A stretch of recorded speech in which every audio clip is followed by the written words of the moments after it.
Donation दे रहे हैं, पैसा दे रहे हैं, लेकिन हमने देखा है वही लोग डोनेशन दे रहे हैं जिनके माँ बाप वृद्धाश्रम में रह रहे हैं। किसी ने कहा वृद्धाश्रम में क्यों लोग जा रहे हैं, तो हमें एक ही बात समझ में आई। लोग ठीकरा फोड़ते हैं कि बहुरिया जब से आई तब से हम वृद्धाश्रम पहुंच गए। हमने कहा नहीं नहीं, अगर आपने अपने सास ससुर की सेवा की होती तो आपकी बहू आपकी सेवा करती, आपका बेटा आपकी सेवा करता अगर आपने अपने पिता की सेवा की होती, क्योंकि बचपन में उन्होंने देखा होता। या वो बहू जिस घर से आई है उसके घर में ऐसा कभी नहीं रहा जो उन्होंने सास ससुर माँ बाप की सेवा की। तो इसलिए संस्कार बड़ा आवश्यक है। जरूरी नहीं बहुत बड़े कॉन्वेंट स्कूल में बच्चे को आप लायक बना सकते हो सकता है उसमें भी वो नालायक बन जाए। अगर लायक बनाना है तो विद्या के साथ साथ संस्कार का भी उसमें आप रखिए, संस्कारवान जरूर बनाइए, क्योंकि शिक्षा से ज्यादा संस्कार मायने रखता है।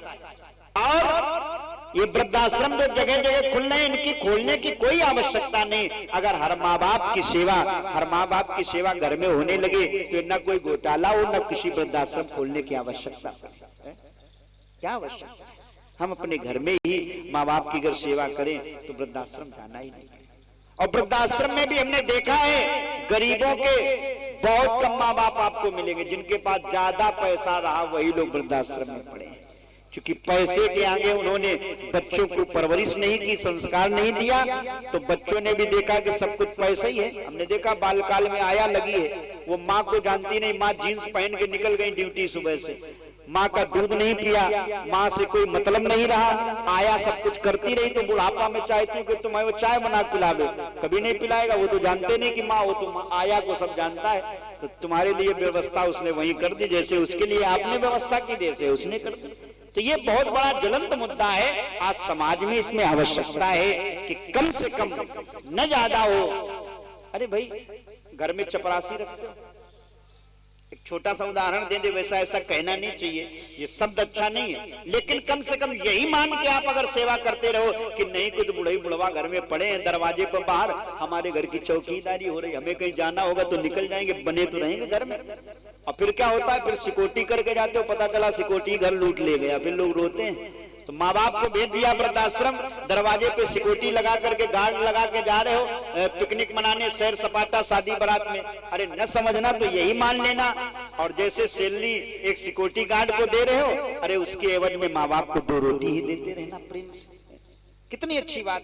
कम से कम इसी बहाने जो परिवार बिखर रहे हैं, अब इसका मामले ये न सोचना कि हमने सिक्योरिटी गार्ड बना दिया माँ बाप को, ना, लेकिन एक भाव दिया आपको, कम से कम इसी बहाने आपके घर की सुरक्षा भी रहेगा, आपके घर में माँ बाप भी रहेंगे।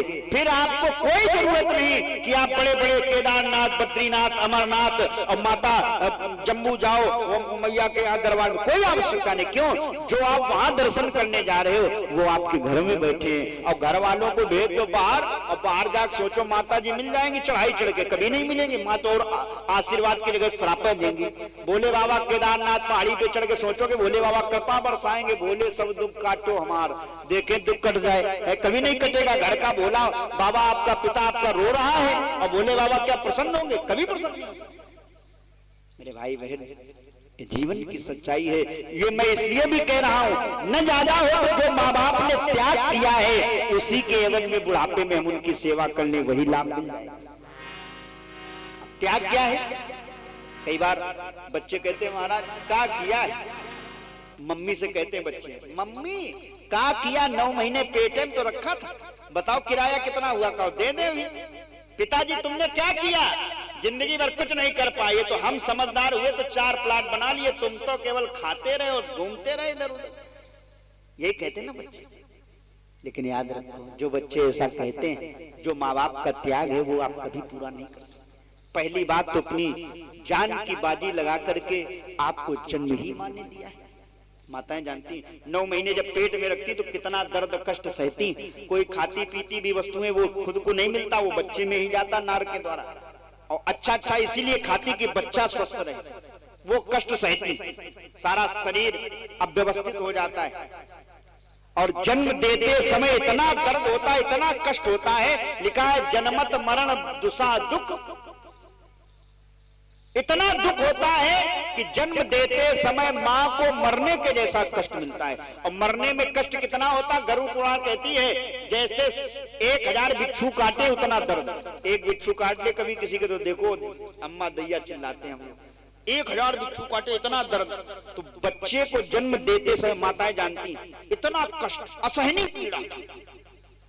और कहीं आजकल के स्थिति के अनुसार अगर उनका सीजर हो गया, माने ऑपरेशन वगैरह हो गया, तो और महीनों दर्द रहता, महीनों कष्ट रहता, सालों क्या जिंदगी भर कहीं गैस बन रही, कहीं थायराइड बन रही, समस्या हो जाती ऑपरेशन के बाद। लेकिन वो कष्ट भी मां चुपचाप सह लेती है। जन्म देने के बाद लालन पालन में दुख सहती है, अपना ब्लड अपना खून ही दूध बना करके बच्चे को पिलाती है, देखना।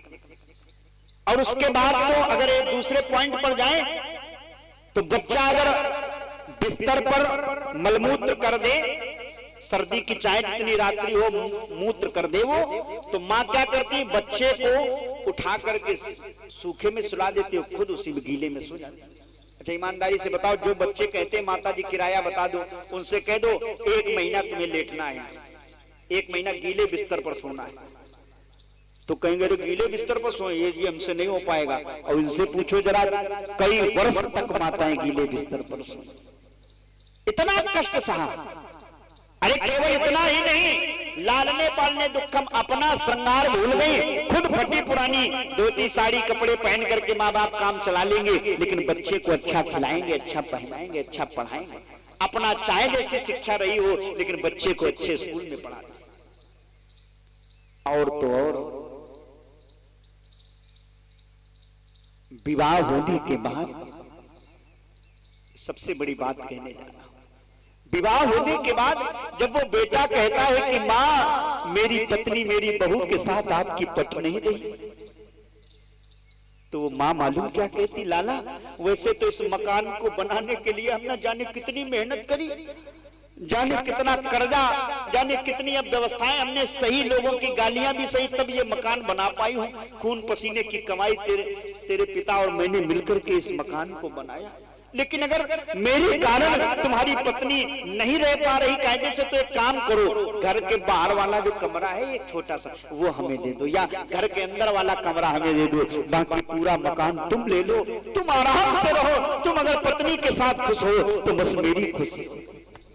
और वो सब छोड़ देते माँ बाप। और फिर भी देखना, कोई पूजा पाठ भजन, चाहे वो छठ का व्रत हो, चाहे सकट महारानी का व्रत हो, चाहे संकटा का व्रत हो, चाहे तमाम व्रत रहते हैं माताओं के, ये किसके लिए होते हैं बताओ?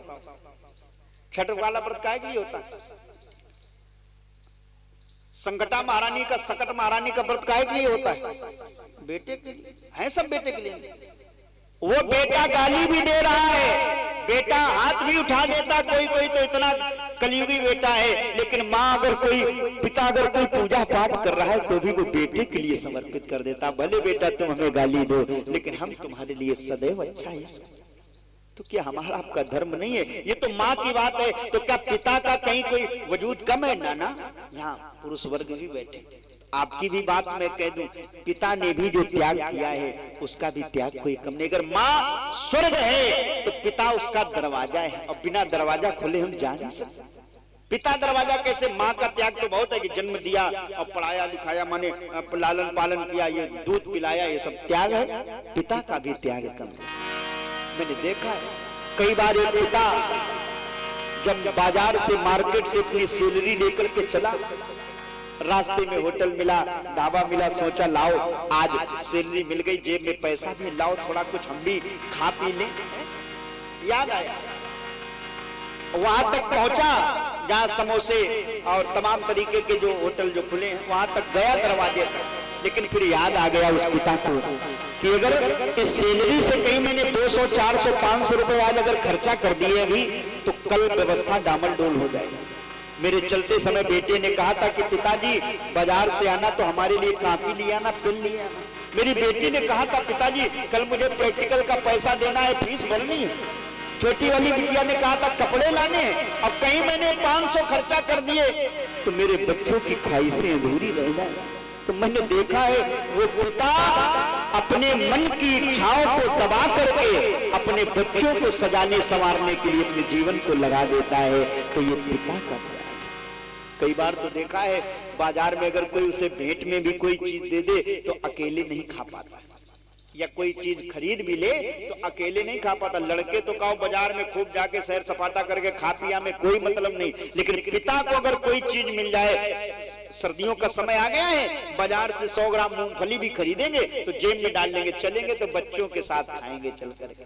और मूंगफली ला करके बच्चों को दी, बच्चे सब खा गए, पिताजी की ओर ध्यान भी नहीं दिया, लेकिन पिता का पेट उसमें भी भर गया कि हमारे बच्चों ने खा लिया, हमारे लिए सब कुछ हो गया। ये त्याग है, और उस त्याग की बनी आज वो स्थिति बन रही है समाज में कि बच्चे बड़े होकर के इतने ज्यादा पढ़ लिख जाते कि माँ बाप से कहते तुमने किया ही क्या है?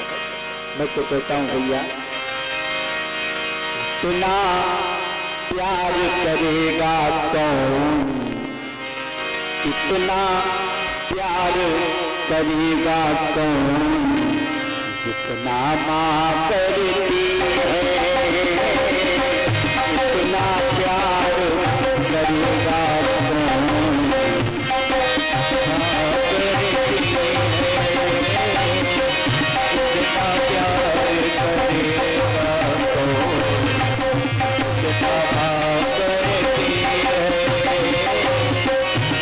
इतना प्यार कौन करेगा जितनी माँ करती है। क्यों?